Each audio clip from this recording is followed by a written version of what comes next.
My name is Liz Scott and I'm with my colleague Isabel Crozier-Morris. We're from Satellite Applications Catapult and we're working on the EO Datahub project along with Dan, who's sitting at the back over there from Spark Geo. Do you want to go to the next slide, please? So what is EO Datahub? So it's a project that we're working on. It's a platform that is to create a single point of access to get access to commercial and open data from space, satellite data, that allows you to search for and view and get access to and process your own different workflows from a single place. So, why would you want to do this? I'm going to go and explain a bit more in a moment, but just to give an example about the people working on this, it's not just ourselves. We've also got the Prime, which is the National Centre for Earth Observation, which is based at the University of Leicester, as well as the Centre for Environmental Data Analysis, which is part of STFC, and we're working with National Physical Laboratory as well, and Met Office.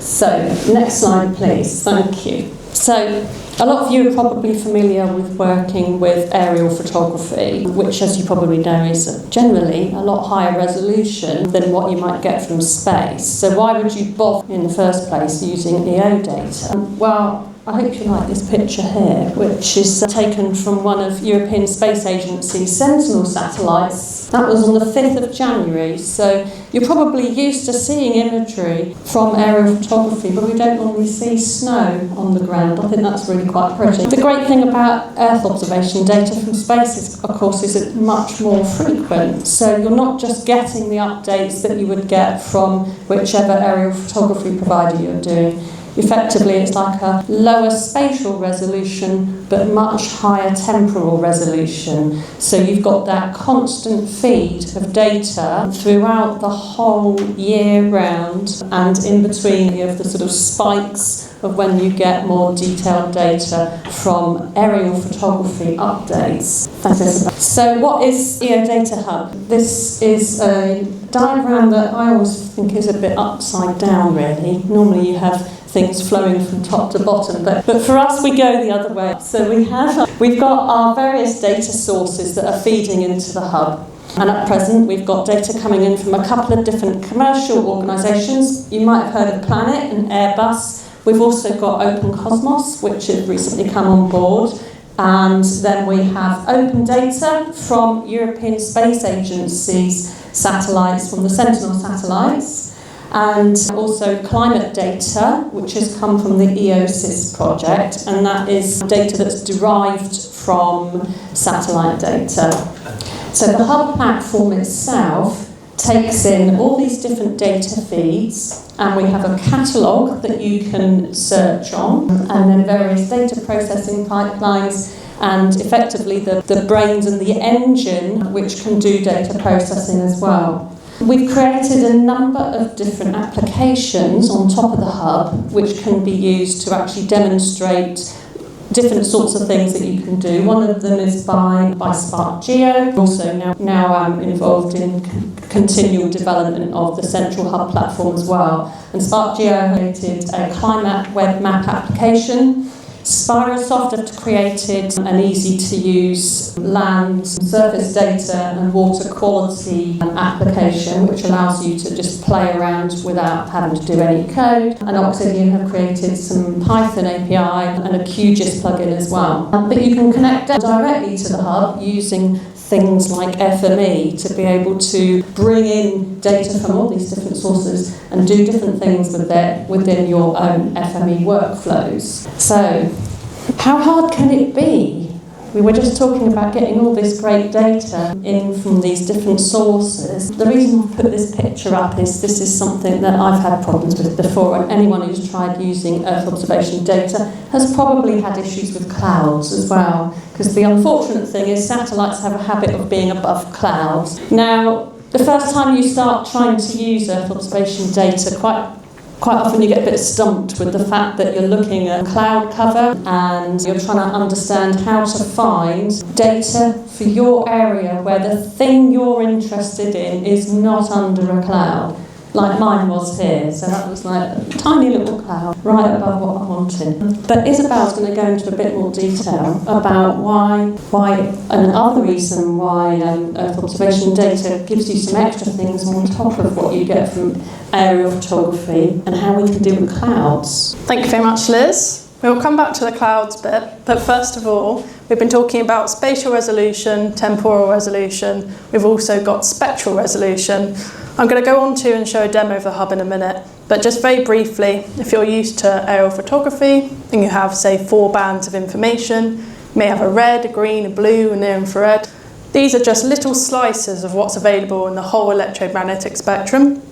And we've got the visible part of that zoomed out at the top. But the reality is there's a lot more in there that you can be looking at. Depending on the material that you want to see, or if you're trying to identify a feature, the more information you can get from the spectral perspective can really help you being able to identify and measure something, in which case you can then monitor it over time. I'm going to move over to the hub platform now, so just bear with me a second. There we go. So, welcome to the Earth Observation Data Hub. This is our landing page, and I'm going to show you the resource catalogue today, which is what Liz mentioned was in the middle of the diagram. Just want to note as well that access to the Earth Observation Data Hub is free. We have a QR code once I've done this demo, which I'll put up, so any of you can sign up and have a go. We're in this kind of early access testing phase. So what we're looking at here is a list of the data collections. Up at the top, we've got these different buckets. You see my mouse moving along. We were talking about spatial resolution, so maybe there's a feature you want to look at, you know the size it is, you can then filter in these different buckets. We also have time period.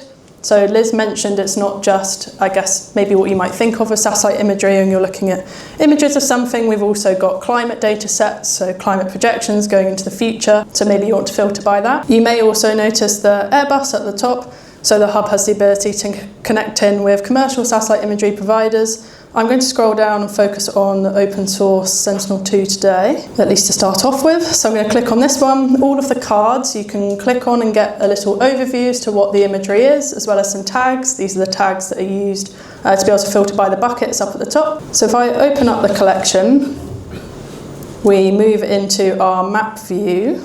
Just zoom in a minute there. So once you've opened up a collection, you can view the metadata. So we've had lots of discussions today about metadata. And there's plenty of information in here. Some of it may be more useful or less useful depending on what you're trying to do. And if I just move over into an individual image, so we have this one that was being visualized over here. You can get the metadata for that image itself. We've got information like cloud cover, but we'll come back to that in a minute. You're able to change collection and filter through and load in multiple collections at once. So I'll show you that in action in a second. But before I do that, you can filter here by the date range and cloud cover, and you can also look at different combinations of bands. So I was mentioning the bands earlier with the aerial photography. We may have 4 with European Space Agency Sentinel-2 that we're looking at here. You can have lots more bands, so we're normally talking 12 bands of information, which means you can have different combinations of those. First of all, here is the natural colour version of the image. We've also got colour infrared, and then thirdly, NDVI. So this is an example of a vegetation indices that can be used to analyse maybe if a field is in use or lying fallow. So I'll just zoom in and let that load in so you can see. And this is 10 metre spatial resolution imagery. Also in the hub we've got the climate data set. So if I just load in a sea surface temperature example, just zoom out. I'm going to be testing the Wi-Fi here, so I'll see how this loads in, but the images I was showing you so far from Sentinel-2, in the hub we have this for the UK, whereas the climate data sets are global. So I'll just zoom out a little bit there, let that load. So as you can see, there's many different parts of the world here that you can analyse the information, but the open source European Space Agency imagery is just for the UK. Bear with me while I zoom back in. And yeah, I will just finish off by showing, let me unpin these. You may have noticed when I first opened up, we had this image here with quite a few different clouds. So potentially it's quite small down the bottom left, but this image, so the whole image, we call it a scene, has a cloud cover of around 13%. If your area of interest where I started was down in here, unfortunately you're not going to be able to see much. But if you're up, say, on the north side of the coast, you can see a bit more. So we're going to be handing over to Simon. So she talked quite a lot about the data, but how can we actually use it in Anger? So I have created a workspace that basically takes some Sentinel-2 data and does some NDVI calculations on it to look at change detection. So in order to search the EO Datahub, I've created a EO Datahub connector custom transformer, which if I go into it, I can see that I can configure that to search a particular collection. So Sentinel-1 or Sentinel-2, enter a cloud cover percentage for that. So in this case, I want to search for imagery in Sentinel-2 with a cloud cover less than 30% with a particular time interval. So I have been very specific about my time and date for the imagery. So it's the first image is from 11th of August 2024. And then the second image will be coming in almost a year later, the first between the 1st and the 30th of June 2025. And that should give me a single image back. And it's really important when you're comparing imagery like this, or multispectral imagery like this, that the time period that image is taken at is similar. So you don't want to try and compare winter image with a summer image, for example, because you're obviously going to get quite different results. So having one sort of June and August is generally okay. So I read that data in using a feature reader. So I pass it the file URL. So one of the outputs actually from the EO Datahub is a whole load of links to different data sets that relate to that Sentinel-2 collection. So we've got a link directly here to the cloud optimized geotiff, which is what we're going to be reading in.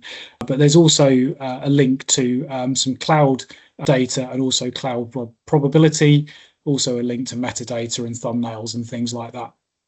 So it's the cog link that I'm interested in to read that file in for my area of interest, remember. So this is really important, particularly around cloud cover, which was highlighted in Liz's presentation, that, you know, the cloud cover value is actually associated to the whole scene, which could be like 100 square kilometers.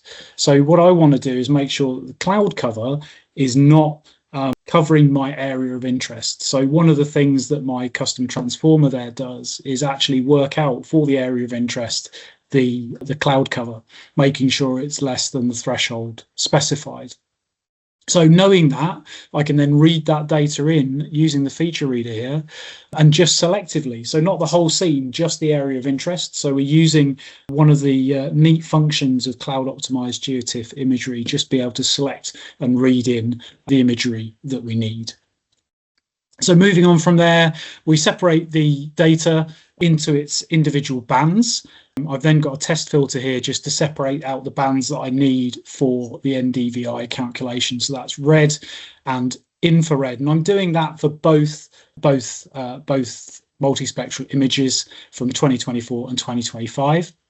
The NDVI calculation is performed with this custom transformer, which has been released by Safe Software. So NDVI is normalized difference vegetation index. And basically what that allows us to do is quantify vegetation by measuring the difference between near infrared, which vegetation strongly reflects, and red light, which vegetation absorbs. And you can see just here the calculation that's used to work out what the NDVI value is.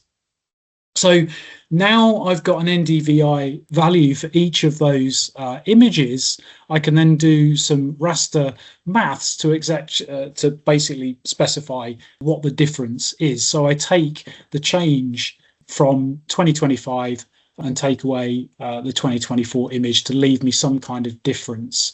And essentially a period of the year, there could be quite a bit of change going on. And in this example, I should clarify that I'm using this for change detection in sort of a local planning role.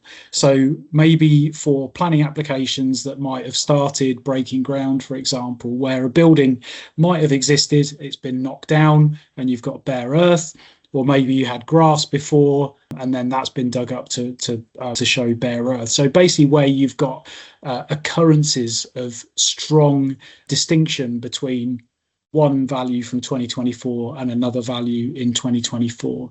So significant change is generally considered to be less than or equal to a pixel difference value of minus 0.3 or less.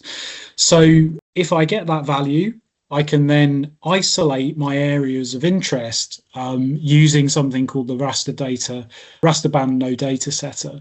So inside of that custom transformer, I'm able to set all the values that I'm not interested into 0 or with no data. And then with the raster cell value replacer here, I'm taking the values that are less than or equal to minus 0.3 and standardizing it to 1. Essentially, the output then would be a binary sort of image of either yes, it's impacted and there's big change, or no, there's nothing. So what does that look like? Well, if I zoom in over the area here, we can see that the grey areas on screen here, these pixels, are our areas of significant change. Okay. Now, the important thing to remember here is that I'm probably going to get some false positives with this data, whereby, you might have had an exceptionally dry year and you've got very lush grass the following year. So you're going to get high amount of change and significant change there. But if I start overlaying other information on top, it can give me a little bit more context and focus my areas of interest. So for this particular area of Nottingham, I've read in some planning applications, 2 in particular. And if I go and zoom in on this one over here, what we should see is inside of that polygon boundary, when I overlay the difference of that aerial imagery, it should give me my area of interest. So let me change that and zoom to my area of interest. So here's one polygon, and that should then load in the raster change that's happened before. Okay, so that's one area. And then the other area here, if I zoom to that selection, it's right over by the university there. And you can see that we've got quite a bit of change occurring on that site and also to the northeast. So that would indicate that that some kind of building work potentially has happened there. So, it's quite a useful technique. And, it's not a particularly tricky workflow. The hard work is done by the custom transformers, and then it's just a case of getting the data prepped and extracting out the right bands, and then working with your values after. So we'll be quite happy to share this workspace with anyone that's interested. But otherwise, it's a really straightforward process, and this data is free and accessible, and you don't even have to download the data. You can just read it directly from source using the power of the cloud optimized GeoTIFF and the selective reading of that data. So hopefully that has been a nice insight into how easy it can be to work with multispectral data. Thank you very much.